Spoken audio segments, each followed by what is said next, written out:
Welcome, everyone, to Washington Legal Foundation and TechFreedom's Tech in the Courts webinar. My name is Lammi. I am Executive Director and Vice President for Legal Studies with the Foundation. Those of you not familiar with the Foundation, we are in our 48th year of free enterprise advocacy and education in the courts and the regulatory agencies and the Court of Public Opinion. We're at WLF.org if you want to check out what we've been up to. Also joining us today is Bilal from TechFreedom. TechFreedom is a nonprofit, nonpartisan technology think tank launched in 2011. It seeks to advance public policy that makes experimentation, entrepreneurship, and investment possible, unleashing the ultimate resource, human ingenuity, which is one of my favorite ways of describing a group. A district court found that Google willfully engaged in a series of anti-competitive acts to acquire and maintain monopoly power in the publisher, ad server, and ad exchange markets for open web display advertising.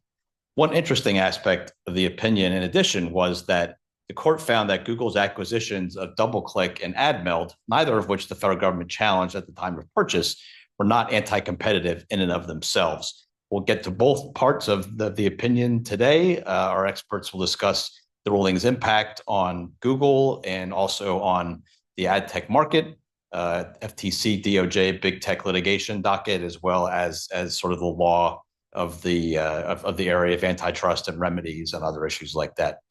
Just want to let everybody know we're recording this program, so if you want to watch it later or know somebody that might have wanted to watch it but couldn't watch it live, it'll be on our YouTube page.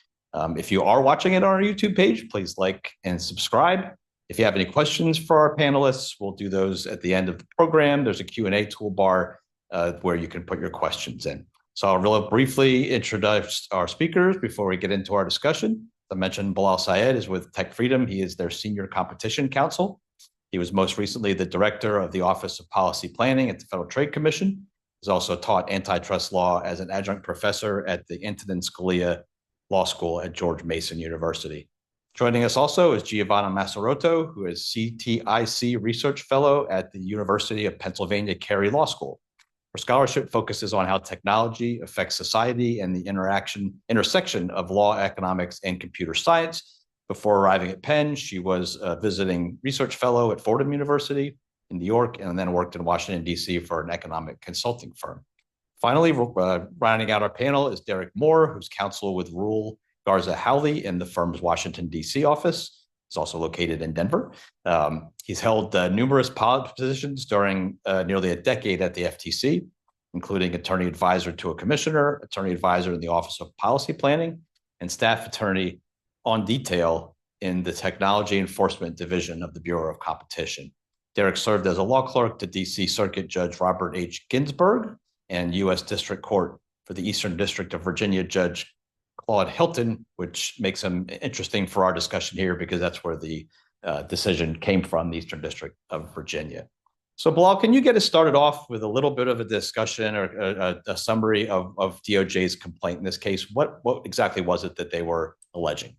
Okay, Glenn, thank you for that. I think I can, but I will say I find both the complaint and the opinion quite complex. So let's see if I can do it in 2 minutes.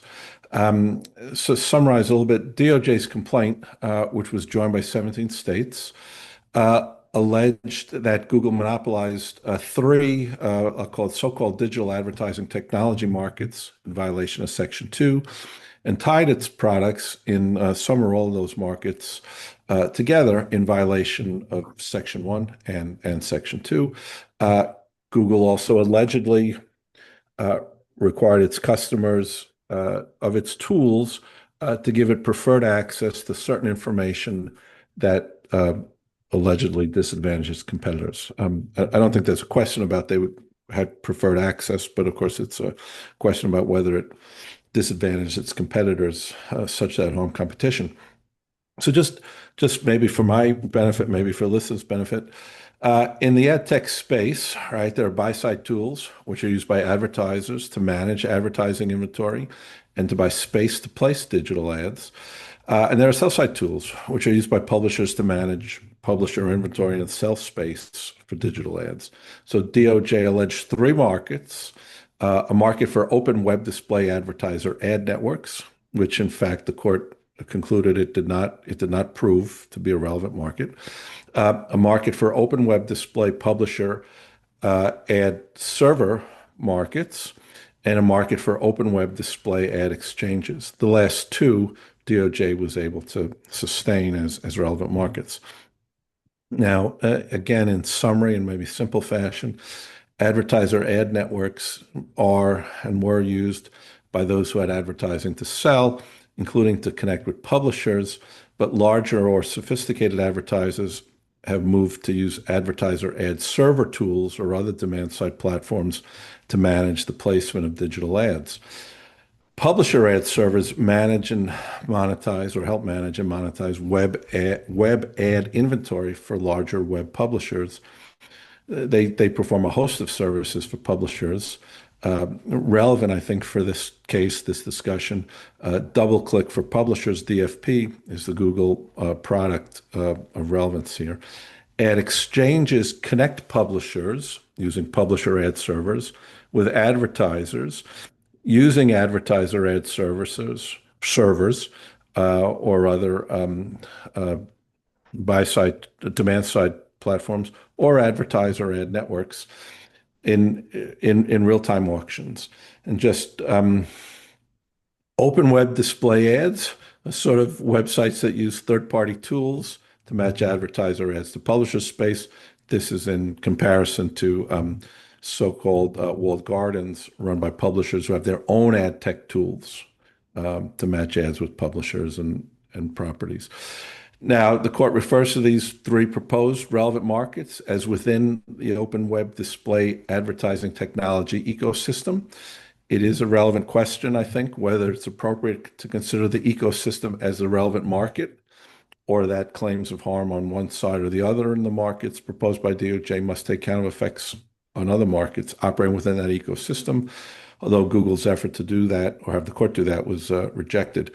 So finally, summing up, District Court found that Google violated Section 2 by willfully acquiring and maintaining monopoly power in the open web display publisher ad server market and the open web display ad exchange market, and unlawfully tied its publisher ad server and ad exchange products in violation of Section 1 and 2. As I said earlier, the court rejected DOJ's claims that open web display advertiser ad networks was a relevant market, and so there were no other findings with respect to that market. Thanks, Bilal. So, Derek, there's another case going on that's already been decided and now has gone into the remedy stage involving Google search. So it's interesting to sort of look at this case in juxtaposition with that one. Can you compare the theories of harm and sort of DOJ's proposed framework for evaluating harm in the search case as compared to the case we're talking about here, the ad tech case? Sure, it's a good question and an important question, and the headline, I think, is that they are similar but different, and different, I think, in important ways. The other headline I would say is that the ad tech case is simply much more complicated than the search case for a couple of reasons. One reason, I think, is that internet search is a product that consumers use every day and are inherently familiar with and understand, how it works, have quite a bit of experience using it over the course of decades. Whereas the ad tech tools that are at issue in Judge Brinkham's opinion are things that are not used by consumers on a regular basis, much more technical, or at least can be much more technical depending on how you examine them. And so I think to use an antitrust term, the barriers to entry for reading and understanding Judge Brinkham's opinion are quite a bit higher than for understanding Judge Mehta's opinion. And I wouldn't describe the search case, the case in district court in DC as simple. All antitrust cases are complex on some level, but the theory of harm is fundamentally simple, which is that Google has agreements with Apple and with Android equipment manufacturers, so the Samsungs of the world that make Android devices, that set Google search as the default search tool for use on iPhones and Android mobile devices. And the question is a fairly simple one to articulate, if not a simple one to answer, which is, do those default search agreements foreclose Google search rivals like Bing, DuckDuckGo from gaining the scale necessary to become a viable alternative to Google search? One can articulate the theory of harm in the Google search case in an elevator ride. I think in the Google ad tech case, it's harder to do. I commend Bilal for doing it in just a couple of minutes, but I think it's simply a lot more complicated. And you know, from a technical legal perspective, putting the facts aside, in the Google search case, the DOJ is focused on Section 2 of the Sherman Act, monopolization, whereas in the ad tech case, the Justice Department is pursuing both Section 1 of the Sherman Act restraint of trade theory and also Section 2 monopolization theories. And then, you know, factually, oh, go ahead, Glenn.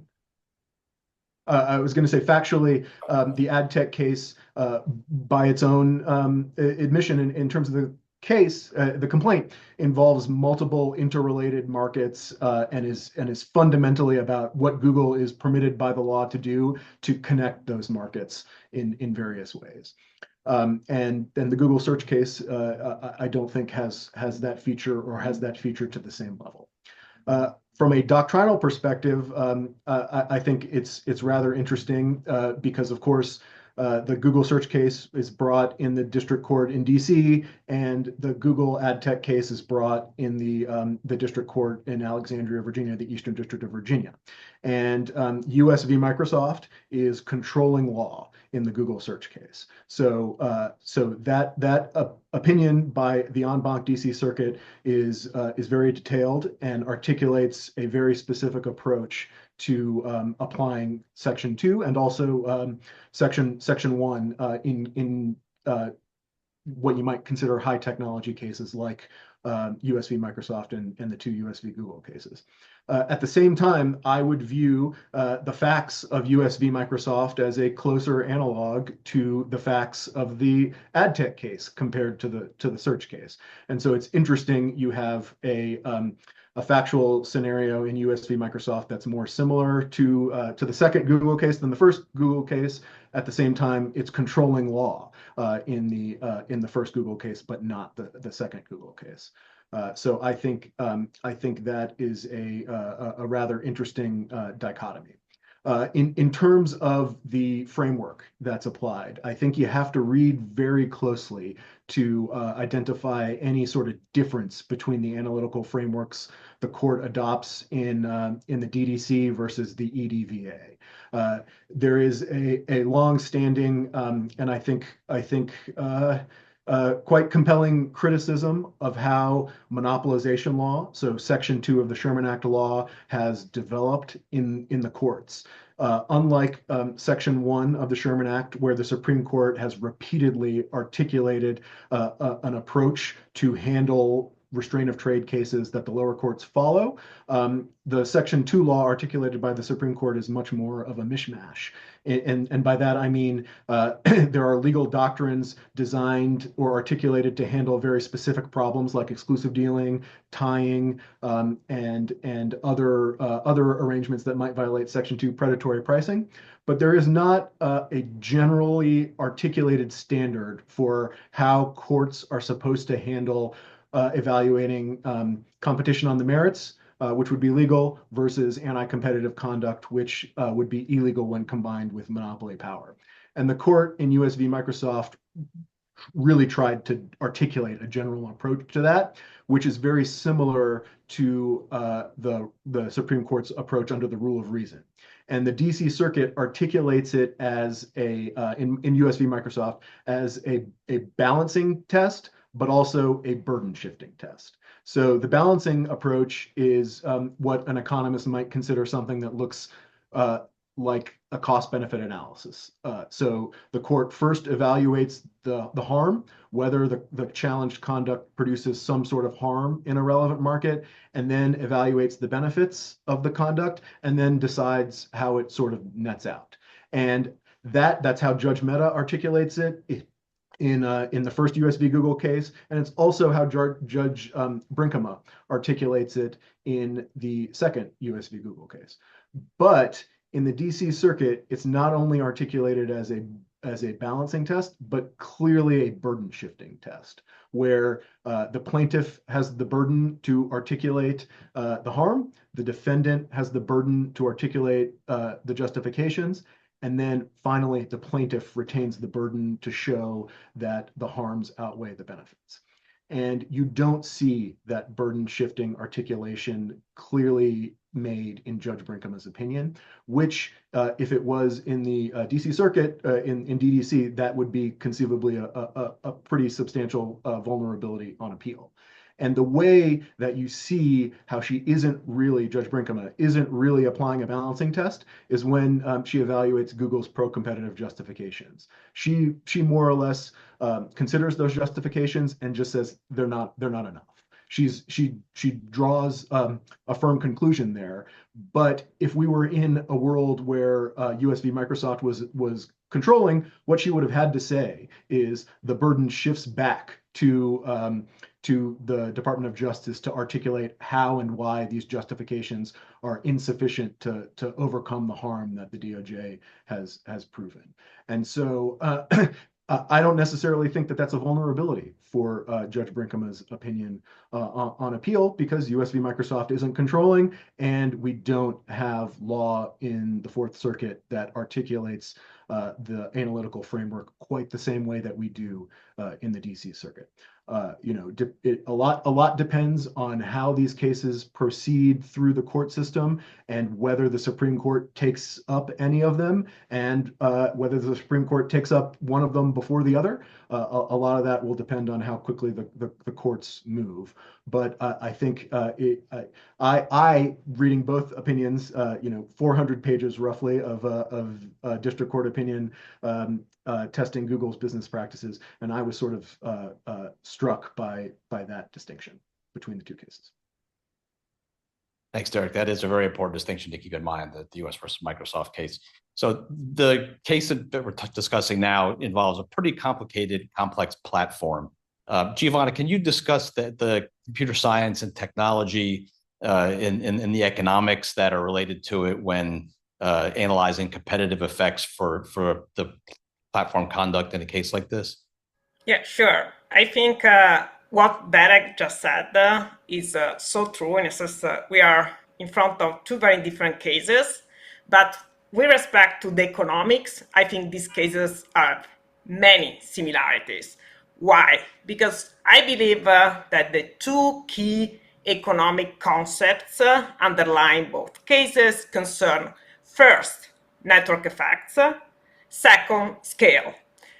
If you read both rulings, I urge you to count the number of times that both judges mention network effects and scale. So in both cases, both judges recognize how important are network effects, specifically in this case, why these two economic concepts are related also to the platform conduct. In a sense, why these economic concepts can also incentivize the engagement in anti-competitive conduct, like exclusionary conduct. So if we think of this case, Google had a network effects in the ruling is emphasized how Google attracts the more advertiser customers Google attracts, the more Google attracts publisher customers. So publishers to use its double-click for publisher tool.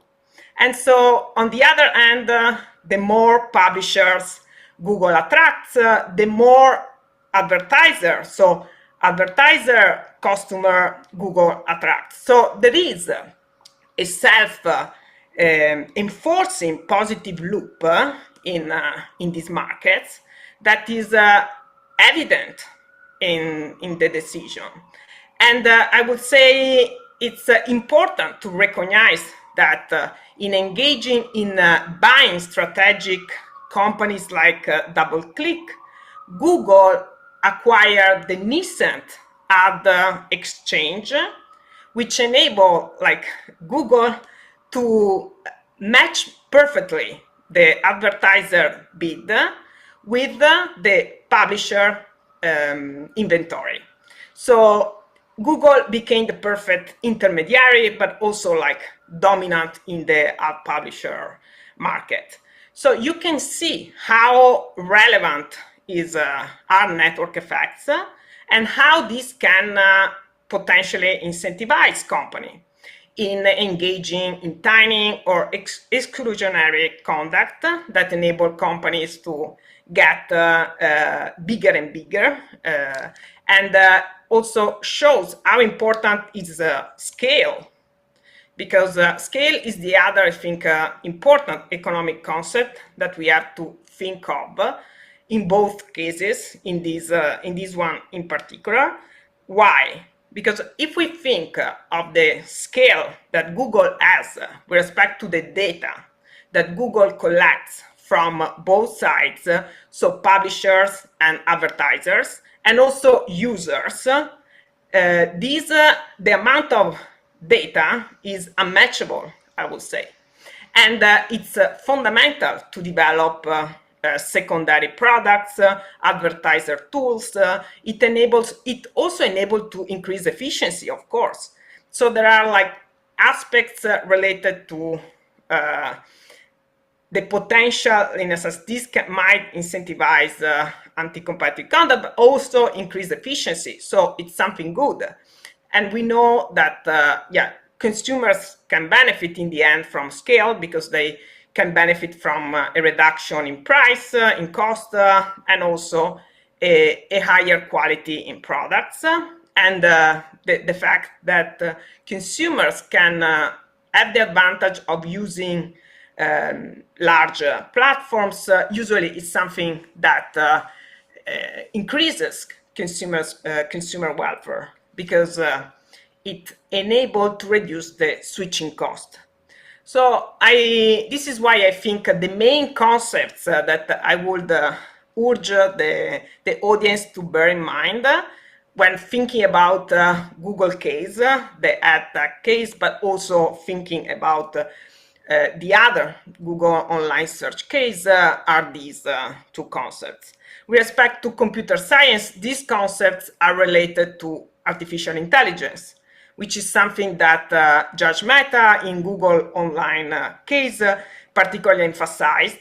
But I believe it's equally, if not even more important in this case, in the Google app, to consider how scale with respect to big data analytics is important for the emerging AI industry. So if I think from a computer science, a technology perspective, and I want to design remedies that are forward-looking, I will think of AI, and I will think of how these economic concepts, network effects, and scale affect AI, and which is, I believe, an important industry to consider, in this case in particular, but also in the other Google online case. Thank you, Giovanna. We'll get into the issue of remedies a bit more as we get into our discussion. So Bilal, the holding in the Supreme Court's Ohio versus American Express case, which dealt with two-sided markets, was really important in the analysis of DOJ's claims in the ad tech case. Can you give us a little bit of background on the Amex holding and how Judge Brigham applied it in this case? I think so. Before I do that, I wanted to make one quick comment on Derek's, sort of excellent summary of sort of the differences across the two circuits in a sense. I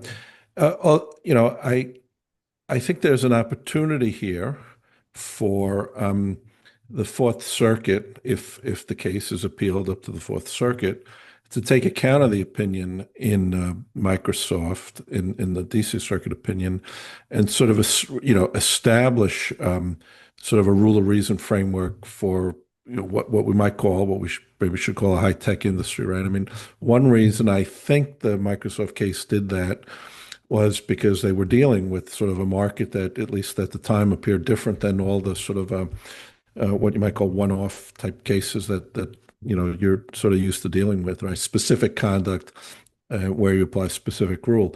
I think the Fourth Circuit, right, has applied specific rules to specific conduct, not in the same type of industry of either this one or Microsoft. And so it could look to the DC Circuit's perspective there when it thinks about how to evaluate the EdTech case on appeal. It doesn't mean it's going to come out differently. It just means I think there's an opening for that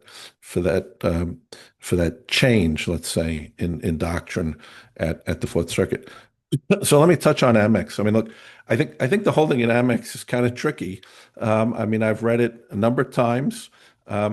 Derek will remember that when we were both at the commission together, there was a big effort to minimize the effect or the impact of Amex, and so I think people read it differently depending on what their case perspective is.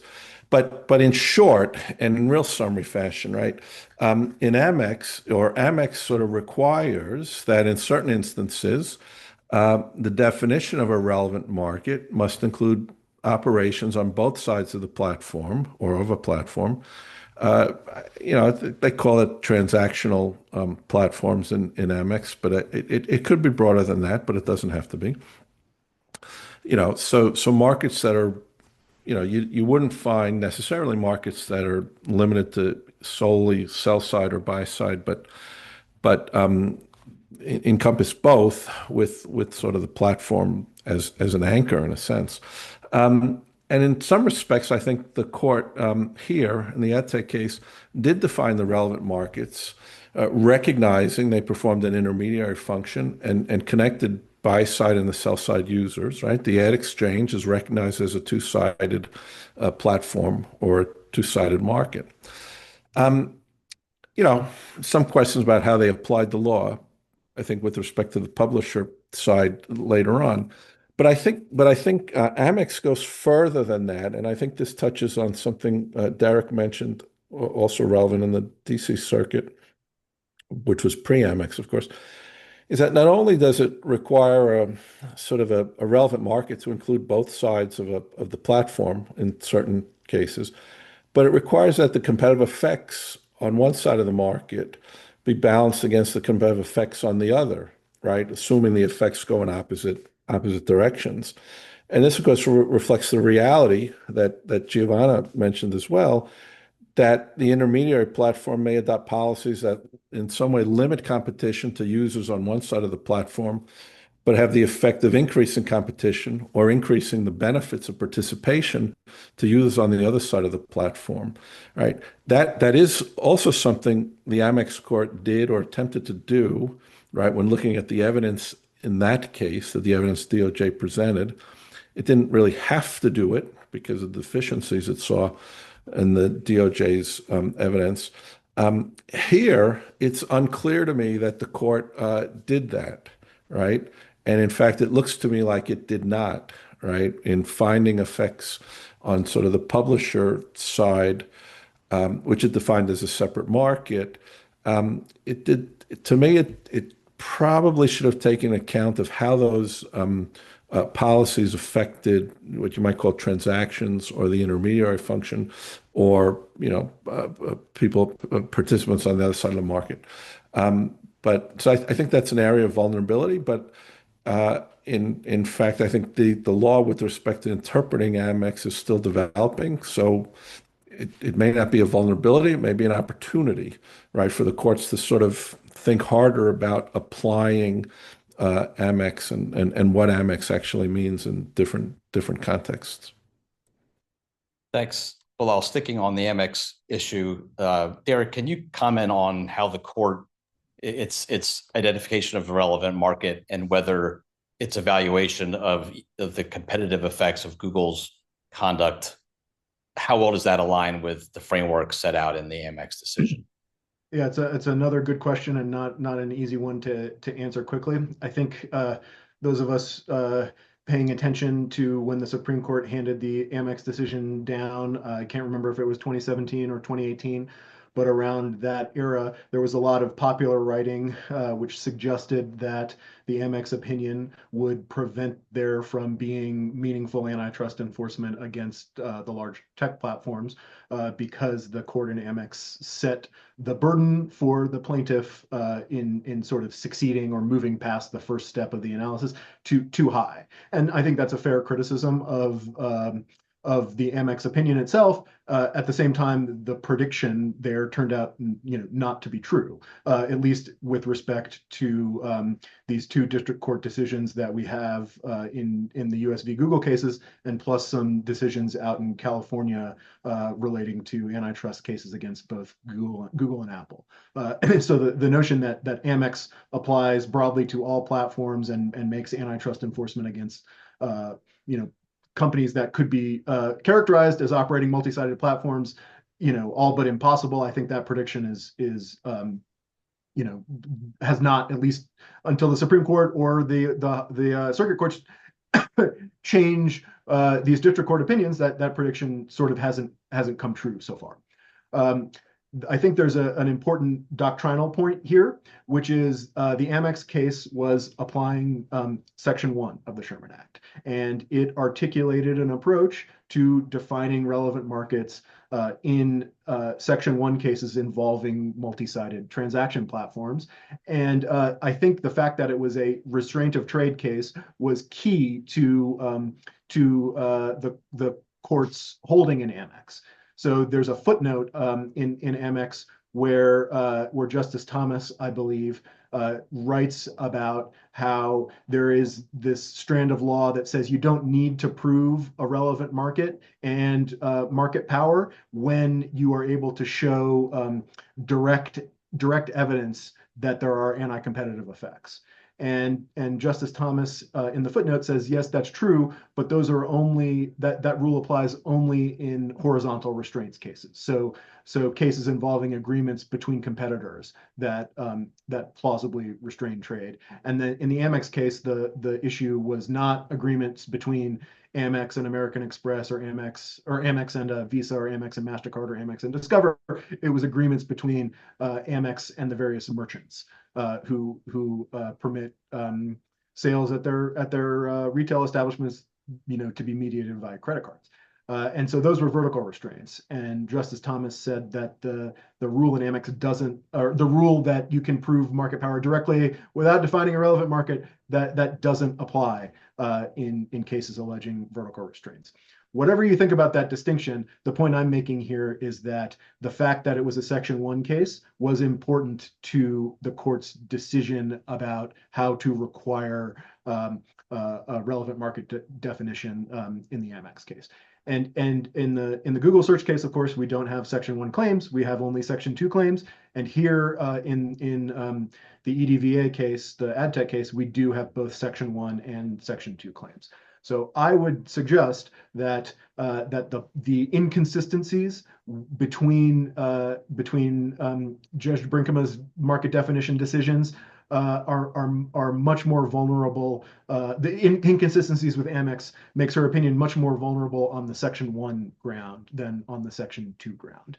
I think from an economic perspective, we might say that there's no meaningful distinction between when defining a market under Section 1 versus defining a market under Section 2, but there is a doctrinal distinction there.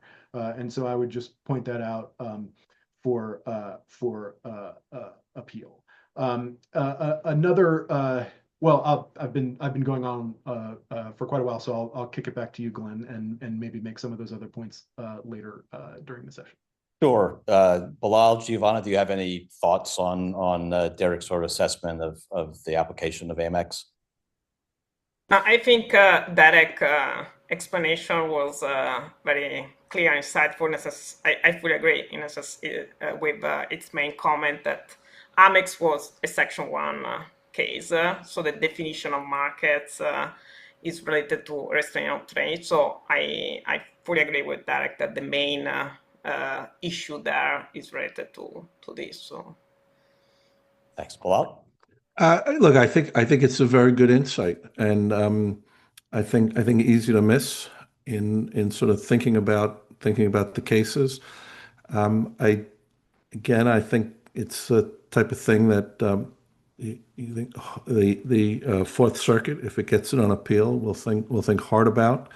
Um, I as I think about market definition as sort of an economic concept and not a legal concept, although the courts may differ. I wonder if it's going to make a difference. But at least the Fourth Circuit might help clarify that. So the other major Supreme Court case that was discussed in this decision was the Bell Atlantic versus Trinco case, which has been seen as an important constraint on plaintiffs' ability to allege refusal to deal and is a violation of antitrust law. So here, the district court seemed to narrow its application or the relevance of Trinco. Bilal, do you think that's the case? And do you think that makes the decision potentially vulnerable on appeal? Well, I do think it again potentially makes it vulnerable on appeal in some respects, although the ultimate outcome may not change, right? So maybe I'll just summarize this a little bit. The court, right, having found that Google had a monopoly in the publisher ad server market and the ad exchange market, identified some specific anti-competitive conduct that help maintain or further that monopoly position. That conduct included and maybe was limited to, tying of the two markets through the tie of AdX and DoubleClick for publishers, and a requirement that publishers give AdX a right of first refusal for each ad impression for placement, and a requirement of a last look to allow AdX the ability to see sort of competing ad exchange bids. That sounds, like a useful right, but again, it's not clear to me it's anti-competitive to users. Whereas competitive effects with respect to users, even though it may have effects with respect to competitors. Now, Google had argued that the tying or alleged tying of DFP and AdX tools and the use of those tools to grant a preference over competitive products was simply a part of a unilateral choice of the conditions on which it would deal with other firms, and protected by the holding in Verizon v. Trinco and Pacific Bell versus Linkline, both of which recognized that the Sherman Act did not generally place limitations on a firm's unilaterally imposed terms of dealing with third parties or a duty to deal or willingness to deal. So I think Google was arguing that if it did not have a duty to deal, antitrust law does not prevent the firm from placing conditions on its willingness to deal with third parties. Now, that right is not absolute. The Supreme Court had sort of found in Aspen Ski liability for a refusal to deal, and in Trinco, the court said, that was within or was at or near the outer bounds of Section 2, but not outside of Section 2. And so here, the district court rejected application of Trinco. But here, I think, aligning itself with a very recent Fourth Circuit opinion that limited Trinco to markets that were otherwise regulated. So in this sense, it was following Fourth Circuit law and current new Fourth Circuit law, right? So here, of course, the ad tech market is not regulated. And so the court found, at least in part, that Trinco's cautionary approach to duties to deal did not apply. Court also distinguished Trinco and Linkline, maybe incorrectly, but maybe not, by noting that that restraints or conditions were placed on customers and not rivals, which was, of course, maybe different than in Trinco and Linkline, but not entirely clear to me how you would classify the parties there. Or how a court would classify them again. The district court, right, also noted that notwithstanding the law recognizes limitations on requiring a person or a firm to deal with another party. That is not the case with respect to conditional refusals to deal, right? Or, I mean, exclusive dealing are not evaluated under Trinco. They're evaluated under the whole law of exclusive dealing. Same with sort of discounting practices, right? So once you're out of straight up refusals to deal, the case law applies a different framework than Trinco. And so, while I think the court's effort to cabin Trinco to link line to regulated industries is probably wrong, and that's the problem of the Fourth Circuit, not of the district court. They may have properly recognized that tying, and I'll say tying with air quotes, and the requirement of a first look or last look, practices that sort of discriminate or give Google an advantage, really should probably be treated outside of the general law, on refusals to deal, and within the scope of the law that deals with exclusionary conduct or conduct that disadvantages rivals through some form of discrimination. Now, whether the exclusion or disadvantaging of competitors is anti-competitive is a different question, right? There's evidence in the record that, which the court recognizes, and I think that Derek alluded to, that output has increased, right? There are more ads. We might disagree as to whether that's a benefit for all of us, but it is for some. And the price of ads has decreased, right? Even in conjunction with this conduct that the court viewed as excluding or disadvantaging competitors, right? It did not really appear to tie it to harm to competition so clearly. And look, I mean, I can't remember if the court took account of this or not, but it'd probably be relevant if not at the remedy stage. There is evidence that the ad tech business is in decline, which suggests either they don't have monopoly power or it's not durable monopoly power. But the court did take account of the fact that publishers had received lower revenue, at least that's a factual finding. So look, whether they analyzed Trinco correctly, applied it to the tying conduct and the other conditions to deal properly, I think is an important question.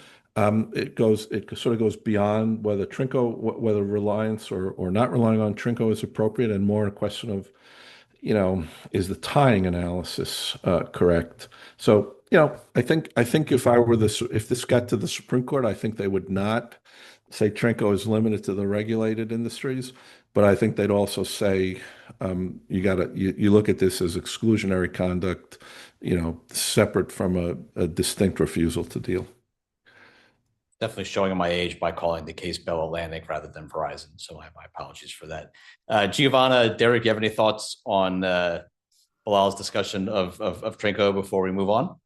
Yeah, I would say disagree a little bit because, I think Trinco was really about a sector-specific regulated industry. In a sense, for me, Trinco was the ruling that clarified the relationship between antitrust regulation and sector-specific regulation, clarifying that when you have a sector-specific regulation that is deciding stricter rule for competition, you don't need antitrust. So it was almost rejected the essential facility doctrine, mainly due to this reason. So for me, this is why I think this point, from my perspective, but I might be wrong, is less vulnerable. In a sense, I think the court got it right because I believe, Trinco was emphasizing that the company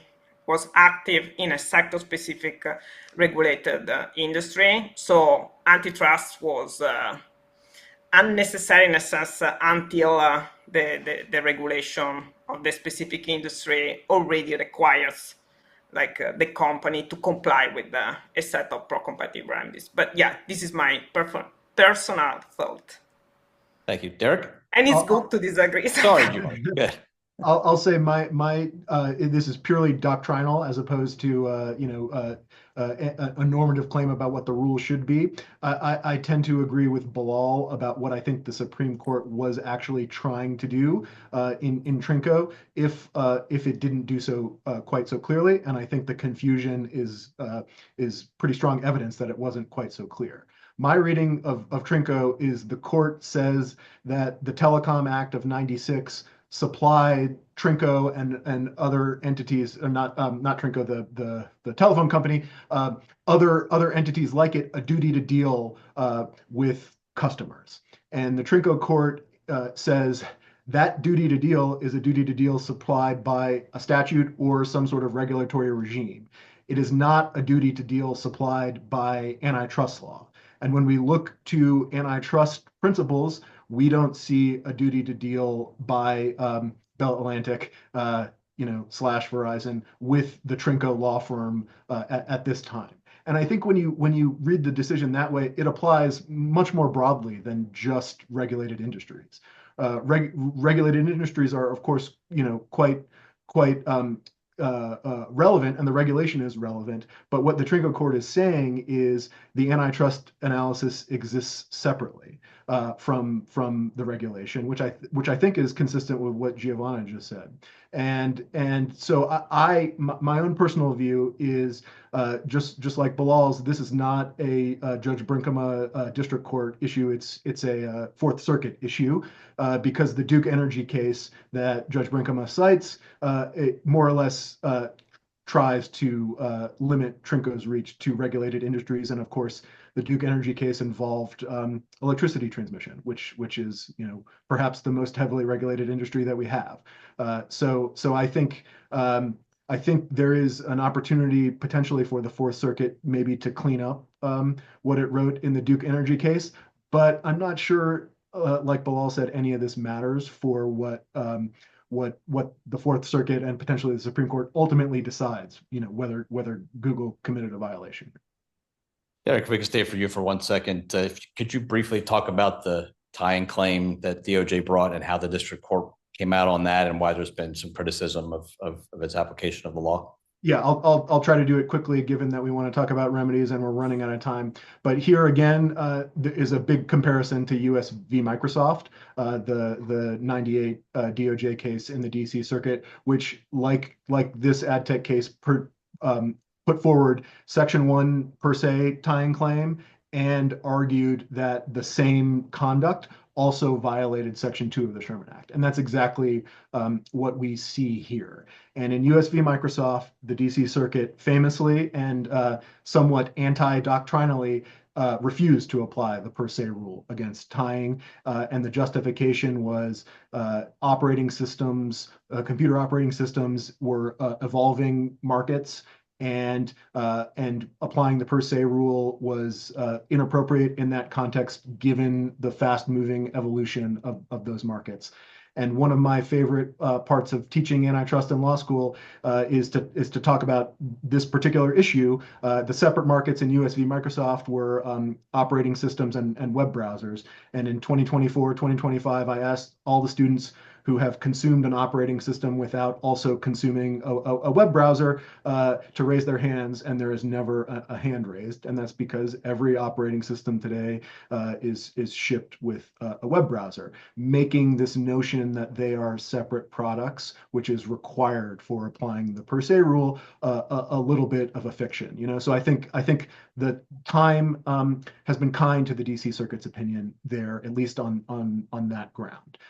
Here, the district judge Brinkema just applies, I think, quite coherently the existing Supreme Court per se rule against tying, and says that Google's conduct was per se unlawful. And I think the criticism stems less from Judge Brinkema's application of the facts of this case to the prevailing law, which was articulated by the Supreme Court in Jefferson Parish, the Jefferson Parish case. And the concern is more about the rule, the Supreme Court rule, and whether there should be a per se rule against tying. And I'll just, I'll end the discussion on tying with just a sort of a question that struck me when reading the opinions. So Judge Brinkema holds that the same conduct violates both the per se rule against tying under Section 1 and is unlawful monopolization under Section 2. And I might have advised her, instead of relying on the per se rule, to just write that under the rule of reason under Section 1, the same evidence that supported her finding of a violation of Section 2 also would have supported a violation under the rule of reason under Section 1, which quite clearly applies to tying arrangements. Now, of course, she was egged on to this holding by the Justice Department, which I think the Justice Department that pursued the case had some doctrinal interest in maintaining the existence of the per se rule. But that I think applying the per se rule against tying, which has been criticized for a long time, is where a lot of the criticism of Judge Brinkema's decision is coming from. Thanks, Derek. So the proceedings now move on to the remedy stage. So we will talk about remedies here. We're very fortunate to have Giovanna here with us, who's written quite a bit about remedies and how settlements can offer a chance to significantly reorient an industry. So can you discuss what the possible remedies are here that are under consideration, whether you think divestiture is a necessary option? If not, what are the alternatives that the court's going to be asked to consider? Yeah, thank you also for mentioning my book on antitrust settlements. Yeah, so I believe right now the big issue, not because I wrote about remedies, but it's really about remedies. We have set an antitrust remedy trials on September 22nd for this case, and another one in August 2025 for the other Google Online case. And I feel the remedies that the judges will define will set the tone for critical digital markets for a long time, as Microsoft did 20 years ago. So I believe we need to think thoughtfully about remedies. And we see the DOJ proposing structural and behavioral remedies.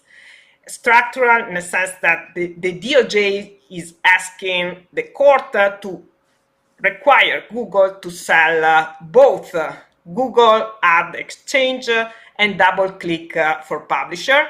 So the two key Google's businesses in this ad tech industry. So you might imagine that Google is not excited about these structural remedies.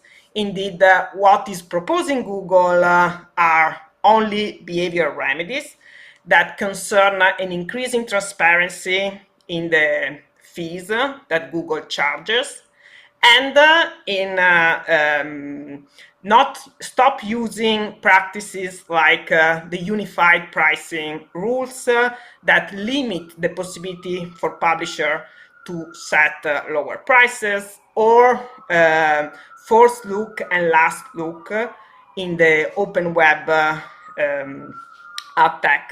So there are, you see, on one hand, on one side, the government requiring structural remedies and also behavioral remedies. In the behavioral remedies, there are also data sharing, of course, refraining Google from engaging in the anti-competitive conduct that Google has been found engaging with. And on the other side, you see already Google anticipating we are appealing this decision, and the remedies that we are willing to give are like this. So from my perspective, from my experience with remedies, this was totally predictable. The government usually asks the strongest remedies, and the company usually is not willing to give so strong remedies, because it's a negotiation in the remedies. And I think the most likely scenario, so is divestiture necessary? From my perspective, courts are poor as a tool for restructuring industry. So I don't believe this is so likely. because if we also consider the experience with divestiture in Section 2 non-merger cases, is really like, yeah, the cases, I think we can count the cases in a hand. So in the fingers of a hand, besides Standard Oil, AT&T, Alcoa, I think there were another 1 or 2 cases that imposed the divestiture. So this is why I believe not only it's unlikely the divestiture, because if we look at the past, occurred in a very limited cases, but also because we should consider that these are particularly dynamic markets. So I was mentioning AI, and AI is completely changing these markets. Judge Mehta recognized that the markets in 2020 were very different from the markets that we have right now.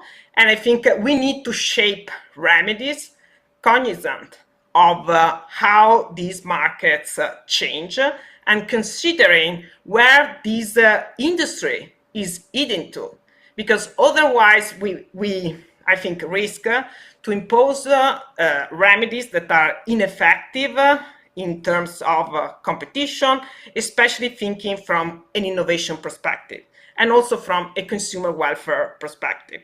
So I can speak forever about remedies, but to keep it short, because I would love also to hear from the other panelists, I would say very likely behavior remedies, probably more remedies than those that Google proposes. And I think a particularly promising remedy is data sharing, thinking about the AI wave, and that AI relies on data. And Google, as mentioned, has a scale that is unparalleled with respect to data in these specific markets. Other like remedies, of course, like non-discrimination remedies are likely. All the remedies that we have seen imposed in Europe by the Digital Markets Act are, I think, are remedies that are on the table. Thank you very much. Derek, Bilal, any thoughts on remedies? Yeah, I'll take this from a doctrinal perspective, and unlike I think on liability, US v. Microsoft does not have much to say about what remedies are likely or even permissible under the law in either of the 2 US v. Google cases, and part of that is because of the procedural experience about the remedies and how they were ordered in US v. Microsoft was so unusual, and so I think related to some of the district judge's impropriety in US v. Microsoft, and why he was kicked off the case. If you recall that case, he didn't schedule a remedies hearing, and more or less sua sponte ordered the breakup of the Microsoft Corporation, and that just wasn't upheld on appeal. And of course, the DC Circuit, said that on appeal, and remanded the case to do a real remedies trial that resulted in a consent decree. So we don't have precedent from that case. And the other modern Section 2 cases brought by the government since then, like Densply, US v. Densply, and the FTC's case against McQueen, involved contractual restrictions in contractual arrangements between the monopolists and various parties. And the remedy in those cases is fairly simple, which is we enjoin you from having those unlawful contract terms. And here, it's just much more complicated, and it appears that both Judge Mehta and Judge Brinkema are not repeating the mistake that Judge Jackson made in US v. Microsoft, and we're going to have a very well-developed record with it feels like I get an email with a new amicus brief about the remedies for each case, like every single day.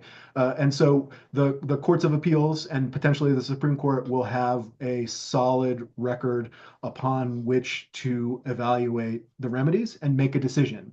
And if the case does get to the Supreme Court, one of them does, we might hear general principles articulated by the Supreme Court about what remedies are appropriate in monopolization cases, especially monopolization cases that allege a course of conduct or where there is a finding that multiple different kinds of conduct led to the liability holding, which is a lot of me saying this field is not the field, meaning remedies in big Section 2 cases against tech platforms is fairly open, and so I think we can't make strong predictions about what will be a lawful remedy versus what will be an unlawful remedy, which is different from saying this category of remedies, like behavioral remedies, might be superior from a consumer welfare perspective to another category of remedies.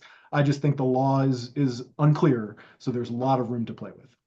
Yeah, if Thanks, I Garza. may just add Sure. something super short related to what Derek just said, is that the reason why I have a preference for behavioral remedies, especially in fast-moving technological markets, is that these remedies are easier to manage than structural remedies. So if I ask Google to divest its ad exchange or like double click for publisher, I think it's hard even for Google to predict the changes that will happen in these markets, especially from a consumer perspective.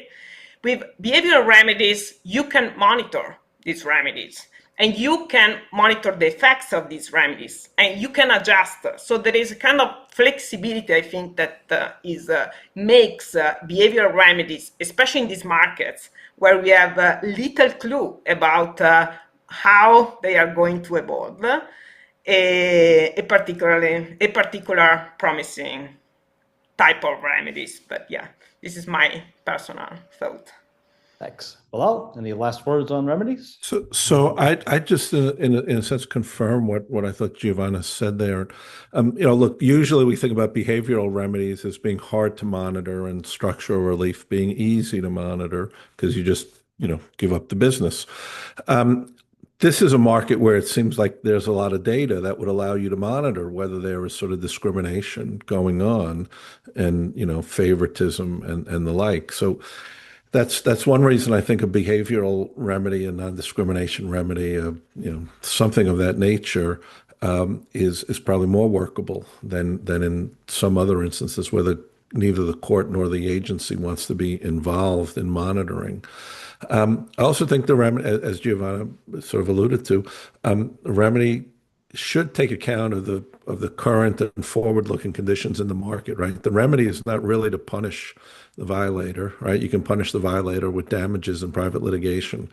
You don't want to create a remedy that hobbles not only Google from participating in this market, but whoever might have otherwise acquired the assets to operate in this market because we see new competition coming into the market. So that's another reason why I just think structural relief doesn't make a lot of sense, and it is complicated. Notwithstanding, saying that structural relief is easy. It's easy to sell a oil refinery or a factory. It's not so easy to disentangle, a digital business from parts of the digital business, particularly without losing efficiencies.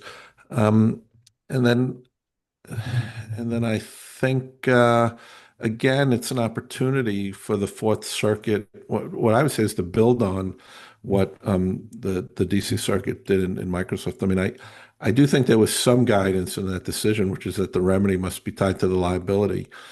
And had the court found that the acquisitions of the two, AdMeld and DoubleClick were illegal, that might have strengthened the case for a structural relief.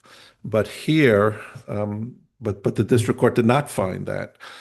And so then you see, whatever success these guys have had, and they've had a lot of success, it doesn't necessarily spring from an anti-competitive acquisition, right? It springs from, in part, the superiority of the business and potentially, right, from the allegedly and now found to be anti-competitive activity. So I think you can sort of split, you can address the anti-competitive activity without unwinding earlier transactions. Well, if you didn't think that this was an important case and a fascinating one before our hour-long discussion here, then certainly I, as one person, see that it's even more interesting, I think, to follow as things develop in the remedies phase and then in the appellate courts. Thank you, everyone, for joining us today. Thank you so much for the speakers for their participation and their insights. There's a real brief survey after this when you sign off. If you have an opportunity to fill that out, we really appreciate it. Again, Derek, Giovanna, Bilal, thanks very much. Thank you. Thank you so much. Thank you.